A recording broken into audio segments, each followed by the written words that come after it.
창세기 10장 6절로 14절입니다.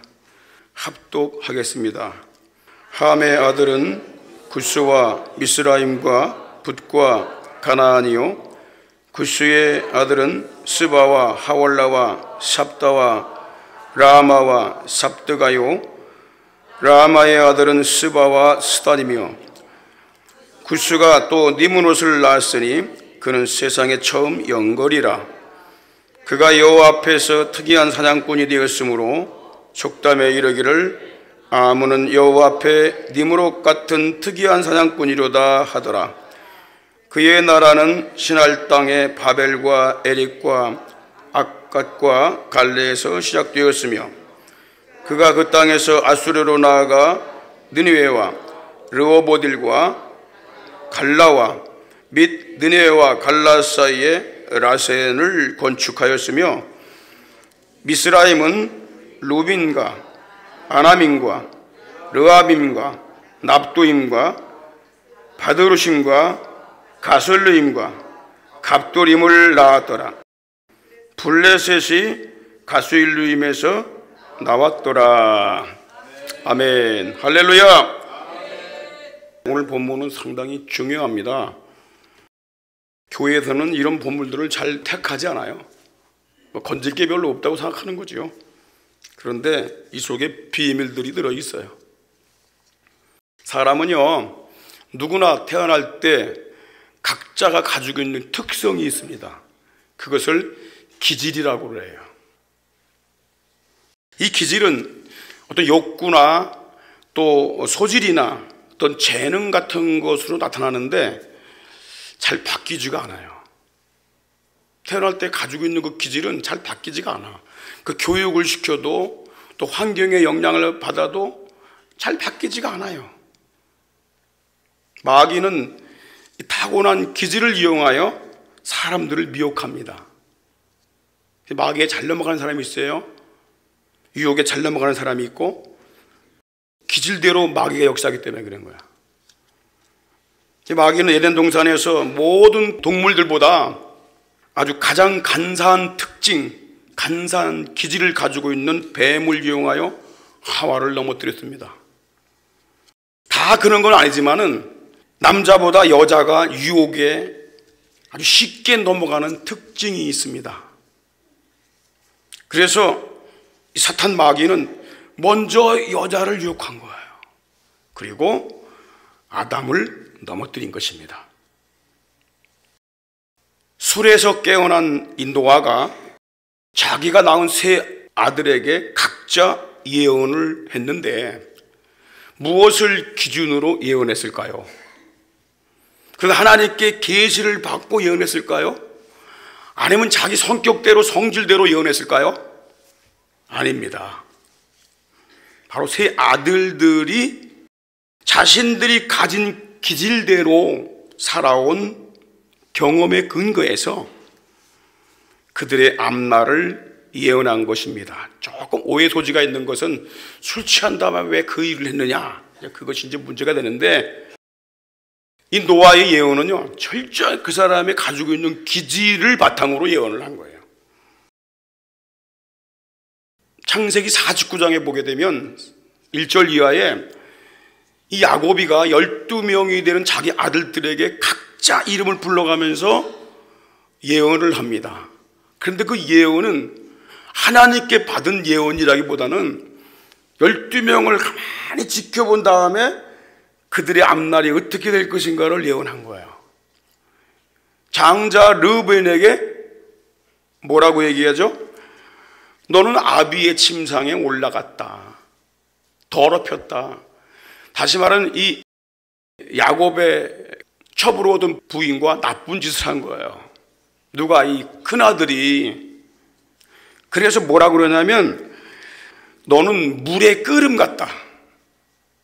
물이 끓는다는 거죠.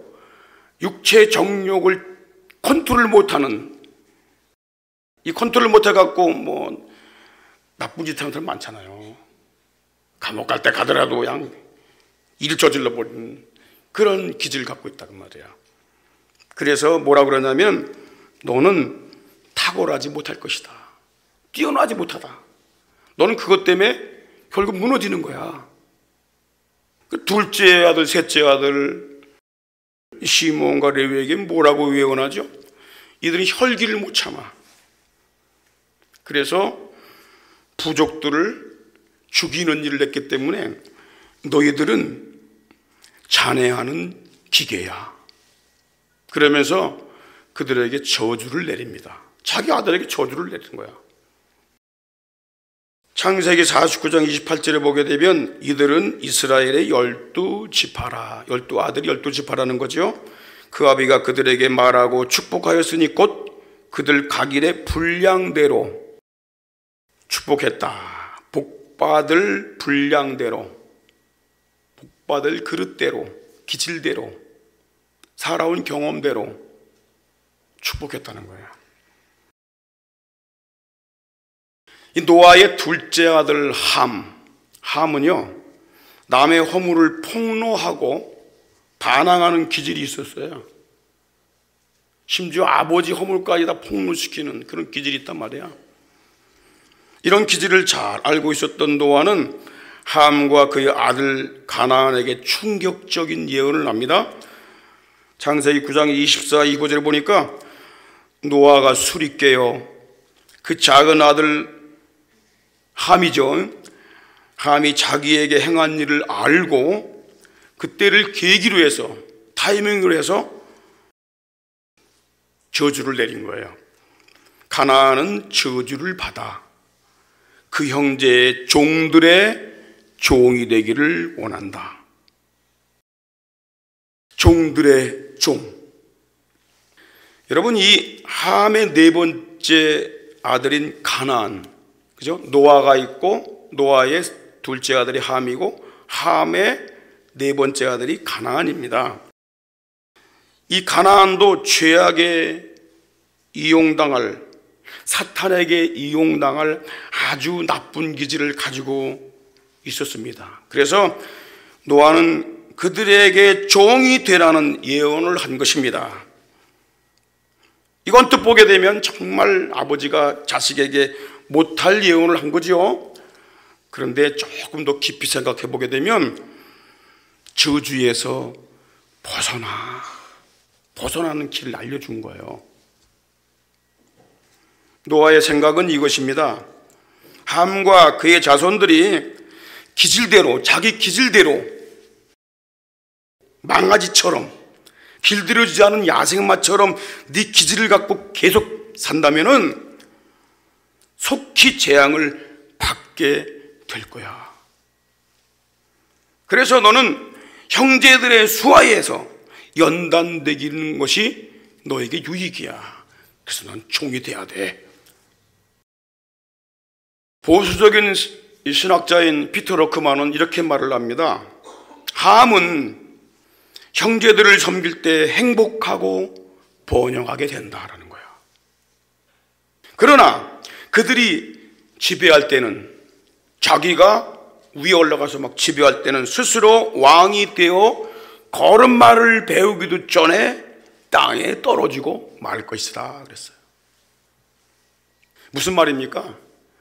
그 안 좋은 기질을 가진 사람이 남의 밑에서 종 생활을 안 하게 되면은 그 나쁜 기질을 가진 그 사람이 지도자가 됐을 때는 다 망가진다는 거야. 지도자 뽑는 건 굉장히 중요한 겁니다. 나라 지도자가 누가 돼야 되냐? 안 좋은 기질 가진 사람, 안 좋은 사상을 가진 사람, 이런 사람들이 되게 되면 나라가 어려워지는 거예요. 그래서 종이 되라 그런 거예요. 여러분, 부활하신 주님이 베드로에게 축복의 길을 말씀하셨습니다. 요한복음 21장 18절에 보게 되면 베드로에게 이런 말씀을 했어요. 네가 젊어서는 스스로 띠를 띠고 다녔는데 늙어서는 네가 팔을 벌리게 된다. 그리고 남이 너에게 옷을 입혀주고 띠를 띠게 해주실 것이다. 띠를 해줄 것이다. 그래서 너를 원치 않는 곳으로 데리고 가게 될 것이다. 네가 젊을 때는 네 성격대로, 네 마음대로, 네가 막 하고 싶은 대로 그렇게 살아갔는데 네가 나이 든 다음에는 남이 너를 끌고 갈 거야. 여러분, 그러면서 19절 이런 말씀을 합니다.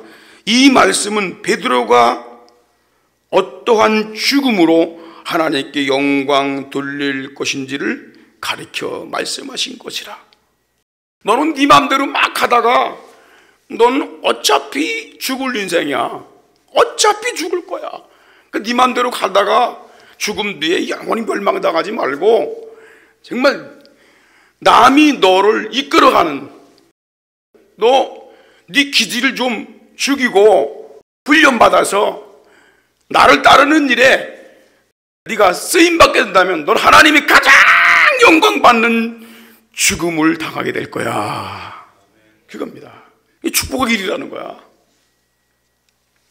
저는 오늘 노아의 두 번째 아들 함이 낳은 그 아들들이 또 있거든요. 그 아들들에 의해서 번성한 부족과 나라들에 대한 이 말씀을 통해서 우리가 귀중한 신앙적 교훈을 좀 받으려고 합니다. 첫째로 함의 자손들의 나라들을 소개합니다. 여러분, 이 나라들이 이름이 참 부르기도 힘들어. 외울 것도 없어. 그냥 이런 나라가 있었구나. 그러면서 이 세상에 흑인들의 나라는 이 함에 의해서 시작된 거로구나. 미생물에서 시작해가지고 진화된 것이 아니고 이들에 의해서 시작이 됐구나. 이렇게 생각하게 되면 그것으로 만족합니다. 그러면서 그 함의 아들 중에서 아주 중요한 몇몇 아들이 있는데 그 말씀을 뽑아서 여러분들에게 같이 이 말씀을 나누려고 합니다. 6절에 보십시오. 함의 아들은 구스와 미스라임과 붓과 가이나니요 했어요. 자, 일단 함이란 말이 뭐냐면 함 이름이거든요. 함이란 말은 뜨거운, 또 거무스레한 그 뜻이에요. 함이 태어났는데 열이 많고 피부가 좀 거무줍줍해요. 그런데 함이 낳은 첫째 아들, 이 이름이 뭐냐면 구스입니다. 구스. 이 구스란 말이 뭐냐면 히브리어로 이디오피아란 뜻이에요. 그 이디오피아는 아라비아에 거주하는 흑인들의 조상이 됩니다. 그 일부는 시리아로 그리고 인도로 이동을 했습니다. 둘째 아들 미즈라임이 있어요. 이 미즈라임은 히브리어로 이집트란 뜻이에요. 이집트 또는 애굽이라고 부르는 거죠. 그리고 셋째 아들 붓은 리비아인들의 조상이 됩니다. 네 번째 아들 가나안은 소돔과 아모리인, 여부스 족속, 시돈 헷 족속, 히타이트 족속이라고 그러죠. 헷 족속이며 후에 더 많은 아들들을 낳게 됩니다. 자, 이 함의 자손들 중에서 이스라엘과 관계가 있는 둘째 아들 미즈라임은 이집트입니다. 이집트를 건설한 거예요. 이집트. 그리고 넷째 아들 가나안은 가나안입니다. 가나안 족속으로 살게 된 거죠. 훗날에 셈의 후손, 그래서 노아의 첫 번째 아들이 셈입니다. 셈, 함, 야벳인데 이 셈의 후손인 야곱 자손 70명이 어디로 가냐면 둘째 아들 미즈라임, 이집트로 이주를 합니다. 거기서 크게 번성을 하죠. 그래서 시편 78편 51절을 보게 되면 에집트에서 모든 장자 곧 함의 장막, 함의 아들들의 장막이라는 얘기예요. 이집트를 함의 장막이라고 불러. 그리고 시편 102편 22절에도 그는 함의 땅에서 기사와 홍해에서 놀랄 일을 행하신 자, 하나님이 그런 분이라는 함의 땅에서 기적을 행하셨다는 거죠. 이스라엘 자손들이 함의 장막인 이집트에 거할 때에 그 나라가 크게 번성을 합니다. 총리 요셉이 신정정치를 해서 양식과 은과 금이 풍부한 이 부강한 나라가 돼요. 그런데 하나님을 모르는 왕이, 하나님을 대항하는 왕이 이집트의 왕이 되고 통치하면서 이스라엘 백성들을 학대하기 시작합니다. 그리고 하나님께 희생제사를 드리지 못하도록 출애굽하는 것, 탈출하는 것을 막습니다. 그때 하나님께서 그 나라에 10가지의 대재앙을 내리셔서 이 이집트라고 하는 나라, 함의 땅을 갖다가 초토화시켜 버려요. 10가지 재앙을 내려서. 심지어 마지막에는 그 집에서 장자까지 다 죽이는 그런 재앙을 내리셨습니다. 영적으로 말하면 이 이집트, 미즈라임은 세상입니다. 세상의 유형이고 육신의 유형이고 사탄의 유형입니다. 그 지옥의 용광로라고 부르는 곳입니다. 신명기 4장 20절에 보십시오. 하나님이 너희를, 이스라엘을 택하시고 너희를 새 풀무, 곧 애굽에서 새 풀무 용광로를 얘기하는 겁니다. 애굽에서 인도하여 내사 자기의 기업의 백성을 삼으셨다, 그렇게 말을 합니다. 그러면 여러분, 함의 자손 이집트는 하나님께 버림을 받은 것일까요? 하나님께 10가지 재앙을 받아 나라가 초토화가 됐는데 그렇게 멸망으로 끝나버리는 것일까요? 아닙니다. 바로 왕은 악하지만은, 통치자는 악하지만은 하나님은 그 백성들에게 번성할 수 있는 또 한 번의 기회를 주셔요. 집행일을 주셔요. 함의 자손 이집트가 사는 길이 뭘까요? 노아의 예언대로 셈의 하나님 여호와를 찬송할지로다. 셈의 하나님을 섬기는 겁니다. 실제로 하나님은 이스라엘 백성들에게, 셈의 자손들에게 뭐라고 그러냐면은 이집트를 미워하지 마라, 함의 자손들을 미워하지 마라. 그들의 3대 후손부터 여호와의 총회에 들어올 수가 있다라고 길을 확 열어놓으셨어요. 신명기 23장 7절 8절 보십시오. 너는 애굽 사람, 이집트 사람을 미워하지 말라. 그들의 3대 후 자손은 여호와의 총회, 다시 말하면 셈의 하나님의 그 장막에 들어올 수가 있다라는 것입니다.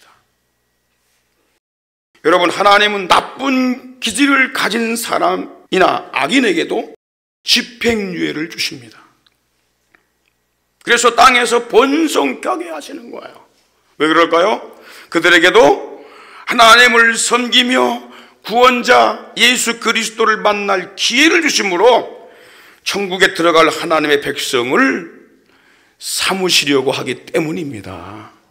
이게 하나님의 계획입니다. 구원의 계획이다 말이에요. 여러분, 실제로 하나님께서 이집트에게 어떤 일을 행하셨는가 보십시오. 이사야 19장 19절 보십시오. 그날에, 그들이 돌아오는 날에 애굽 땅 중앙에, 이집트 중앙에 바로 왕궁이 있는 것이 아니라 여호와를 위해서 제단이 있겠고 하나님을 향한 성전이 있다는 거야. 그리고 20절에 보니까 그들이 부르짖을 때에 한 구원자를 보내어 그들을 건지시겠다고 하는 거예요. 이 구원자가 누굽니까? 바로 우리 주 예수 그리스도이십니다. 21절에 보십시오. 그들이 하나님을 알고 예물을 드리고 경배할 것이며, 하나님께 이렇게 예배한다는 거예요. 예물을 드리며 예배한다는 거예요. 그리고 20절에 보니까 하나님께서 그들을 치실지라도, 그죠? 저주 내리시고 재앙을 내린다 할지라도 그들이 돌아올 것이며 그들의 간구를 들으시고 고쳐 주신다고 약속하셨습니다. 하나님은요, 택함 받은 백성, 하나님 믿고 하나님 자녀된 백성들만 사랑하시는 것이 아니라 하나님을 모르고 대항하면서 계속 잘못된 길로 가고 있는 그 영혼들까지도 하나님은 구원받기를 원하시고 그들에게 구원의 길을 열어놓는다는 사실을 믿으시기를 바랍니다. 그러니까 우리는 예수 안 믿는다고 저주를 내릴 것이 아니라 저주는 하나님께서 하시는 거예요. 우리는 영원한 저주를 당하기 전까지 그들에게 기회를 주셨음을 믿고 영혼들을 건져내는 일에 힘써야 할 줄 믿습니다. 두 번째는요, 이 함의 첫 번째 아들 구스의 자손들이 세운 나라를 소개합니다. 7절로 12절까지 내용이 있는데, 자 7절 보십시오. 구스의 아들은 스바와 하월라와 삽다와 라마와 삽드가와 라마의 아들은 스바와 드단이며, 좀 복잡하죠? 여러분, 함의 첫 번째 아들 구스, 이디오피아는요 6명의 아들을 낳습니다. 첫 번째 아들은 스바, 그는 이디오피아 북부의 누비아인들의 조상입니다. 둘째 아들 하월라, 그는 하월라는 모래 땅이라는 얘기인데 홍해를 건너 아라비아와 페르시아의 아발리에타의 조상입니다. 셋째 아들 삽다, 삽다는 아라비아에 사는 이디오피아인들의 조상이고요. 넷째 아들 라마는 페르시아만 옆에 아라비아 남동쪽의 한 부족이 됩니다. 다섯째 삽두가는 아라비아 동쪽 해안의 한 부족이 되었습니다. 이 말씀을 하면서 구스의 아들 라마가 있는데 넷째 아들 라마가 두 아들을 낳았다는 소개를 해요.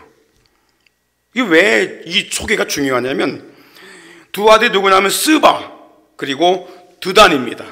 스바가 위에도 나오고 밑에도 나오죠. 틀린 아들입니다. 자, 이 스바는 아라비아의 도시를 세웠어요. 이스라엘 나라의 솔로몬 왕 때에 이 스바에서 여왕이 오는데, 이 스바 여왕이라고 그러죠. 시바 여왕이라고 그러고, 그가 솔로몬을 찾아옵니다. 그런데 놀라운 말을 해요.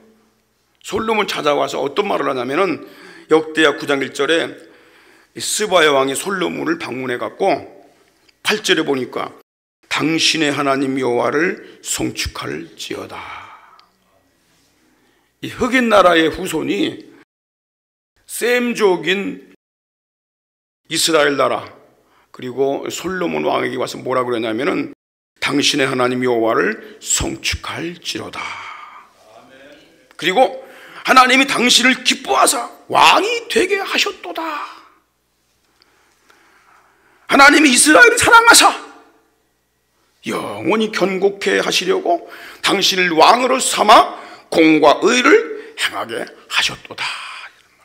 이거 누가 고백한 거야? 스바 여왕.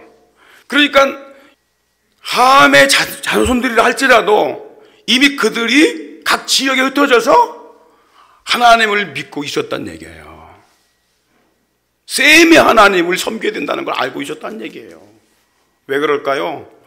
노아가 세 아들에게 예언했던 것을 그들은 기억하고 있는 겁니다. 너희들은 셈의 하나님을 섬겨야 돼. 셈의 자손에게서 나오는 그리스도를 너희는 기다려야 돼. 이건 상당히 중요한 것입니다. 하나님은 이스라엘의 하나님만 아니라 온 땅의 하나님이라는 거예요. 우리가 이 구스의 아들, 그 중에 주목해야 할 인물이 하나가 있는데 그가 여섯 번째 막내 아들 니므롯입니다. 니므롯은 상당히 중요해요. 왜냐하면 11장에 보게 되면 니므롯이 바벨탑을 건설을 해요. 자, 니므롯은 어떤 인물일까요? 첫째로 홍수 이후에 생겨난 첫 영걸입니다. 영걸이란 말은 용사란 얘기예요. 용사. 8절에 보십시오. 다 같이 시작. 구스가 또 니므롯을 낳았으니 그는 세상에 처음 영걸이다. 영걸이란 말이 뭐라고요? 용사. 용맹한 용사. 강력한 세력을 지닌 자, 폭력으로 통치하는 자, 그를 영걸이라고 부르는 거예요. 여러분, 이 영걸, 용사는요, 노아 홍수 심판 이전에 이미 존재했었던 인물들입니다. 창세기 6장 4절에 보니까 당시의 땅에 네피림이 있었다. 네피림은 공격자, 습격자를 얘기합니다. 그러니까 남을 막 공격하고 찬탈하는 이 무리들이 있었다는 거야. 그리고 그 후에도 하나님의 아들들이 사람의 딸들을 취하여 자식을 낳았다. 그들이 용사라, 영걸이다 그랬어요. 고대에 아주 유명한 사람들이야. 이런 폭력자들이 홍수 심판으로 멸망을 당했는데, 홍수 심판 이후에 노아의 세 아들들 우선해서 또 나오게 된 거예요. 그런 놈들이 또 폭력으로 통치하는 자가 출현하게 된 겁니다. 자식들 중에서. 여러분, 10명의 자녀를 낳았다 그러면 10명의 자녀가 다 똑같습니까? 그 중에 어떤 자녀는 출세한 자녀가 나오고 어떤 자녀는 저 복이 나올 수도 있어. 그렇잖아. 기질대로. 인간 세상에 들어온 죄는요, 끊임없이 반복이 됩니다. 아담 하와로부터 내려온 죄가요, 계속 반복이 되는. 그래서 우리는 깨어있지 않으면 안 되고, 우리는 믿음을 굳게 가자 하면 안 되는 거예요. 왜? 언제 내 기질대로 살아갈지 몰라. 언제 남의 기질에 의해서 내가 이용당할지 몰라. 세상은 더욱 악해지고 강해짐을 알아야 합니다. 두 번째, 니므롯은 어떤 인물이냐? 하나님을 대항하는 인간 사냥꾼입니다. 9절에 보십시오. 그가 여호와 앞에서 특이한 사냥꾼이 되었으므로 속담에 이르기를 아무는 여호와 앞에 니므롯 같은 특이한 사냥꾼이로다 라는 속담이 나왔어요. 여기 특이한 이 말이 뭐냐면 강력한 이라는 뜻이에요. 니므롯이란 이름의 뜻이 뭘까요? 반역자 그 뜻이에요. 반항의 기질을 가진 자, 반역자. 그가 하나님 앞에서 특이한 사냥꾼이 되었다라는 말이 뭐냐면 하나님을 대항하는 강력한 사냥꾼이 되었다는 얘기예요. 당시에는 전쟁 영웅을 가리켜서 사냥꾼의 제자라고 불렀습니다. 이런 자를 가리켜 여호와를 대항하는 니므롯 같은 강력한 사냥꾼, 난폭한 사냥꾼, 그런 속담이 나오게 된 거예요. 세 번째, 니므롯은 처음으로 나라를 세운 강력한 정복자입니다. 10절에 보십시오. 다 같이 시작. 그의 나라는 신할 땅의 바벨과 에렉과 악갓과 갈레에서 시작되었으며 그랬어요. 여기서 처음으로 뭐가 나오죠? 그의 나라가 나옵니다. 근데 나라라는 말이 뭐냐면 왕국이란 얘기예요. 그 니므롯이 홍수 심판 이후에 최초로 자신의 왕국을 세우고 강력한 통치자가 되었다는 거예요. 그런데 그의 왕국이 어떻게 시작이 됐을까요?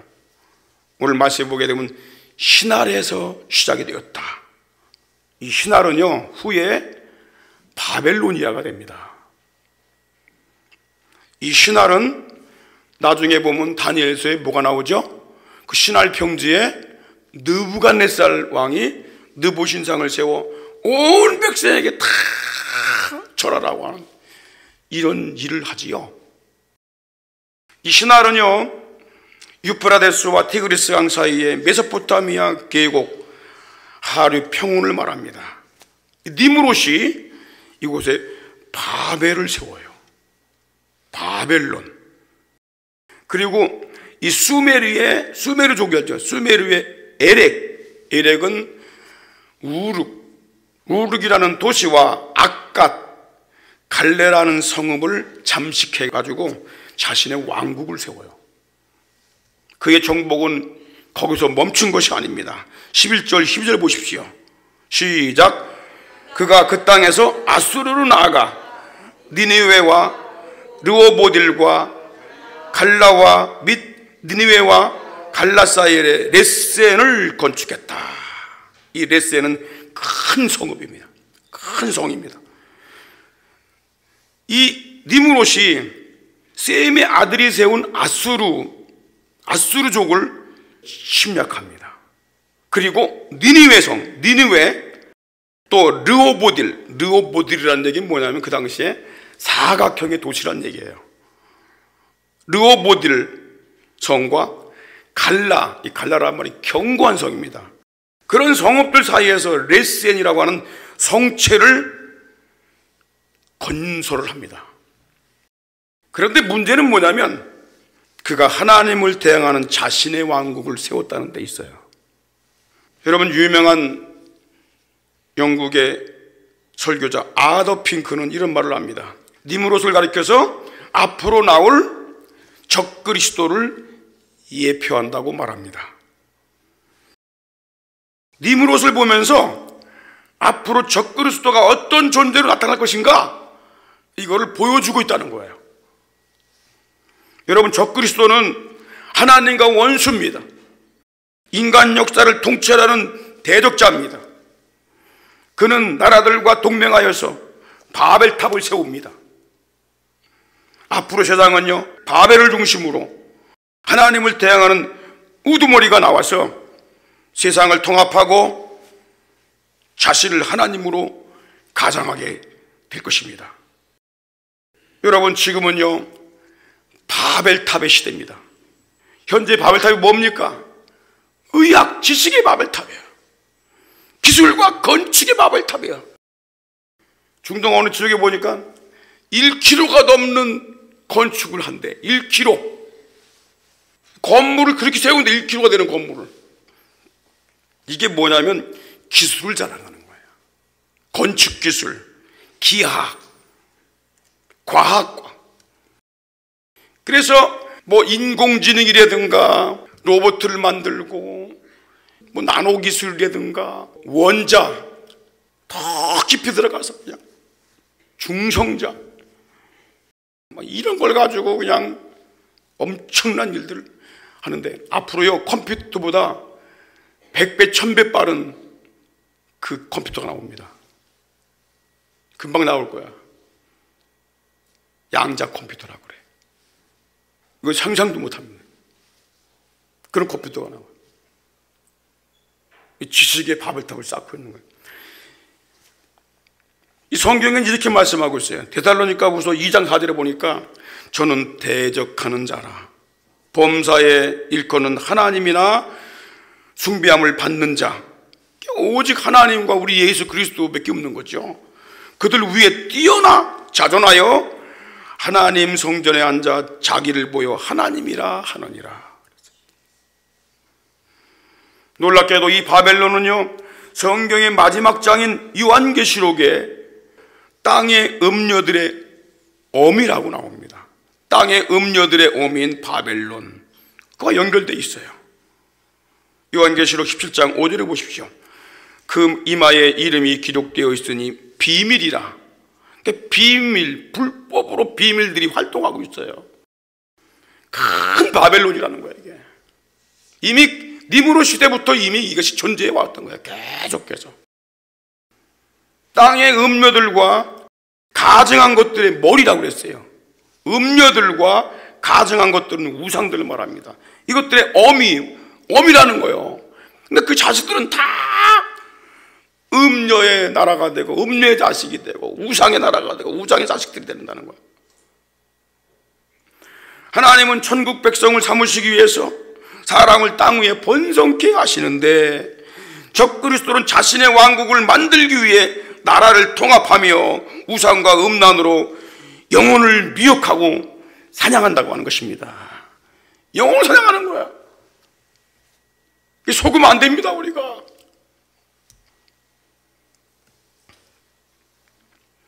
여호와 하나님을 섬기는 이 셈의 자손들은요, 니므롯과 같은 대적자가 지배하는 세상은 더욱 악하게 될 것을 알고 그들의 신앙을 더욱 견고하게 다집니다. 그리고 이 니므롯 때문에 먼 후손들은 우리들까지도 적그리스도 존재를 알게 되는 것입니다. 여러분, 이 셈족, 다시 말하면 셈이 하나님을 섬기는 노아의 첫째 아들, 그들은 어떻게 됐을까요? 그들 중에 일부는 이 니므롯의 위협을 감수하면서 오직 하나님 여호와만을 섬기는 신앙을 자손들에게 전수하면서 메소포타미아 나라를 세웁니다. 메소포타미아 근방 나라를 세워요. 그리고 일부는 해돋는 동방으로 이동하여 아시아의 많은 나라들을 세웁니다. 그 중에 하나가 바로 욕단입니다. 욕단이 우리나라 고조선을 세운 단군입니다. 이건 나중에 11장에 들어가가지고 좀 자세하게 말씀을 드립니다. 자, 이 언약의 복음이 셈, 함, 야벳 중에 어디로 흘러갔다고요? 셈족으로 흘러갑니다. 그래서 하나님은 메소포타미아에서 언약의 신앙을 지켜오던 이 셈의 자손들이 오래오래 가니까 그들도 우상에 물들어 버리고 있어요. 하나님을 섬기는 민족으로 그 조상들이 세웠는데 후손들이 자꾸 가면서 세속화되고 이 니므롯 그 나라의 왕국 영향을 받아갖고 자꾸 우상으로 빠지고 여호와 하나님 신앙이 흐려지고 있는 거예요. 그때에 하나님께서 아브라함을 택하십니다. 메소포타미아 우르에서 아브라함을 불러서 어디로 보내냐면 함의 땅인 가나안 땅으로 보내요. 그래서 그 가나안 땅을 기업으로 주십니다. 그리고 그 땅에 여자의 우선이신 예수 그리스도를 구원자로 보냈습니다. 놀라운 일입니다. 마지막으로 이 미스라임의 자손과 나라들을 소개합니다.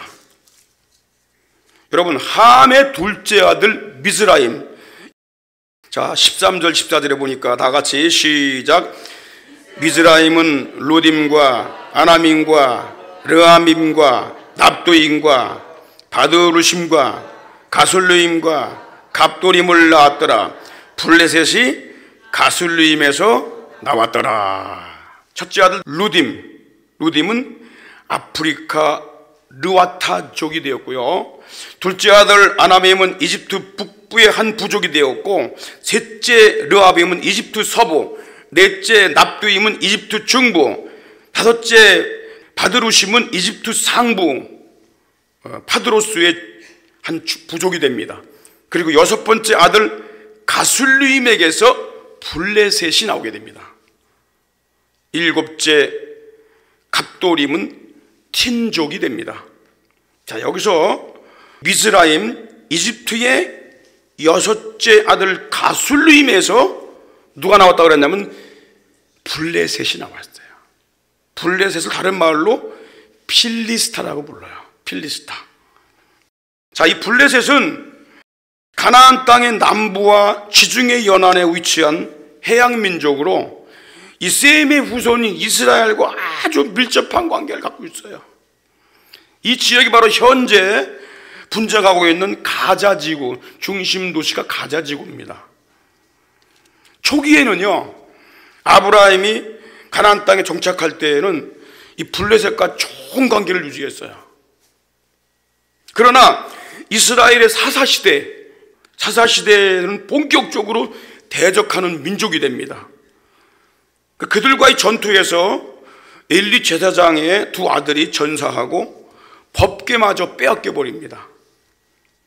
그리고 좀 세월이 지나서 사울왕 시대에는 블레셋의 골리앗 장수가 등장한 아주 큰 싸움이 벌어졌어요.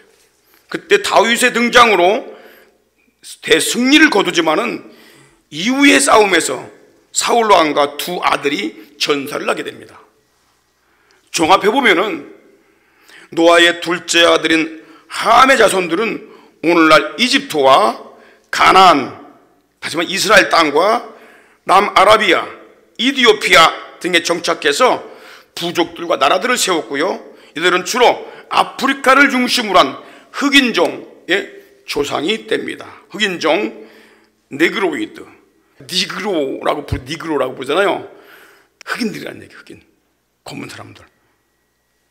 하나님은요, 함과 그 자손들이 악한 기질을 가지고 있었음에도 불구하고 그들에게 집행유예를 주심으로 생육하고 번성하게 하셨습니다. 왜 그랬을까요? 왜? 악한 기질을 갖고 있어. 그럼 빨리 정리될 거 아니야. 함의 후손의 나라들도 구원자 예수 그리스도를 믿고 의롭다함을 받은 천국 백성으로 삼으시기 위한 거예요.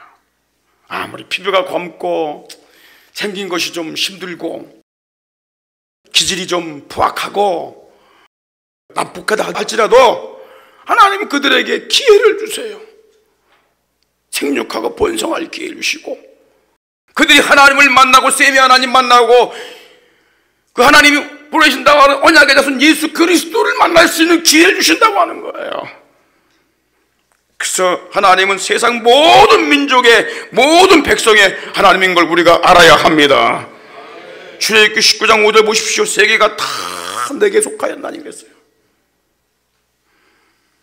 그리고 시편 24편절에 보니까 땅과 거기 충만한 것과 세계와 그 중에 거하는 자가 다 여호와의 것이로다. 시편 89편 11절 시작. 하늘도 땅도 다 뭐예요? 주의 것이다. 세계와 그 중에 충만한 것을 주께서 건설하셨다. 땅과 거기 충만한 것, 세계와 그 중에 거하는 자가 다 여호와의 것이다. 할렐루야. 아담에게 약속하신 여자의 후손신 예수 그리스도께서 함의 자손인 가나안 땅에, 가장 저주받은 땅에, 정말 음란과 동성애와 그리고 동물과 교접하는 이 수간을 나는, 그리고 인신지사를 드리는 그 가장 악한 땅에 예수 그리스도가 오시게 된 것입니다. 그것이 바로 이스라엘입니다. 가장 거룩하신 하나님의 아들이 가장 더러운 곳에 오셨어요. 여러분, 지금 가장 더러운 곳이 어디입니까? 어느 나라입니까? 어느 민족입니까? 누구입니까? 내 마음입니다. 내 마음이 가장 더러운 곳이에요. 인간은 작은 우주입니다. 수많은 장기들이 있고 기능을 하는 이런 지체들이 있습니다. 근데 가장 더러운 곳이 어디예요? 이 마음입니다. 그 마음에 의해서 우리 몸이 다 움직이게 되는 거예요. 가장 썩어가는 곳, 마음에서 생명의 근원이 난다고 그랬어요. 그것이 썩으면 어떻게 되겠어요? 그 썩어지는 마음 속에 예수 생명이 들어와야 하는 것입니다. 그리고 하나님 백성이 되어야 되고 천국의 알곡이 되어야 되는 거예요. 여러분, 이 예수님께서 가장 타락한 함의 자손 가나안 땅에 오셔서 셈의 후손으로 오셔서 십자가에 죽으시고 부활을 했습니다. 하늘과 땅의 모든 권세를 가지신 주님이 우리 교회에게 주신 가장 위대한 지상명령이 뭔지 아십니까? 마태복음 28장 19, 20절 다 같이 읽겠습니다. 시작. 그러므로 너희는 가서 모든 족속으로 제자를 삼아 아버지와 아들과 성령의 이름으로 세례를 주고 내가 너희에게 분부한 모든 것을 가르쳐 지키게 하라. 볼지어다 내가 세상 끝날까지 너희와 항상 함께 있으리라. 우리 어디로 가야 돼요? 모든 족속으로. 우린 북한도 가야 돼요. 열리면 북한도 가야 됩니다. 중국도 가야 됩니다. 인도도 가야 돼요. 네팔 힌두교 국가도 가야 됩니다. 우린 다 가야 돼. 이게 마지막 우리에게 주신 지상명령이야. 마가복음 16장 15, 16절 다 같이 읽겠습니다. 시작. 또 가라사대 너희는 온 천에 다니며 만민에게 복음을 전파하라. 믿고 세례받는 사람은 구원을 받을 것이요 믿지 않는 자는 정죄를 받으리라. 믿게 만드는 거야. 이번 31일 날 여러분 부활 주일날 우리 주님이 오셔서 죽으시고 사흘 만에 부활한 인류 역사의 중심이 되는 그분입니다. 그분 앞에 나올 수 있도록 여러분 열심히 영혼들을 위해 기도하며 전도할 수 있길 바랍니다. 거룩하신 아버지, 생명의 비밀의 말씀을 귀한 종을 통해서 공급하여 주시오니 진심으로 감사드립니다. 아멘. 지혜와 계시의 영을 충만하게 주의 종과 우리 모든 성도들에게 부어 주심으로 아멘. 주님을 더 깊이 알아가게 하시고 주님을 사랑하게 하시고 주님을 의지하고 순종하게 하여 주시옵시고 아멘. 성령의 충만한 귀한 종들로 일어나 주의 명령을 수종들게 하여 주시옵소서. 아멘. 성령의 바람 불어와 우리 교회 모든 어린 생명으로부터 노년에 이르기까지 국내에 있든지 국외에 있든지 모든 식구들이 성령 충만한 종들로 사용하여 주시옵시고 아멘. 아버지의 마음을 심히도 기쁘시게 하는 이 시대에 주님의 뜻을 받들어 수종드는 교회로 구별하여 써 주시옵소서. 아멘. 이 한 주간 동안에 만날 영혼들을 보여주시고 생각나게 하여 주시고 아멘. 그 이름, 비밀의 이름, 예수의 이름을 자랑하고 증거할 수 있도록 역사하여 주시옵소서. 아멘. 지금은 우리 구주 예수 그리스도의 크신 은혜와 하나님 우리 아버지의 극진하신 사랑하심과 성령님의 감동 감화 충만 교통하심이 사랑하는 모든 대신의 가족들의 심령 가정 저들의 사역과 산업들 위에와 이 땅에 주의 피로 사신 모든 교회들 위에와 전 세계 복음 전선에 파송받아 피 묻은 십자가의 복음을 증거하면서 다시 오실 우리 주님의 길을 간절히 사모하며 예비하고 있는 모든 선교사님들을 위해 이제로부터 영원토록 함께 있을지어다. 아멘. 아멘.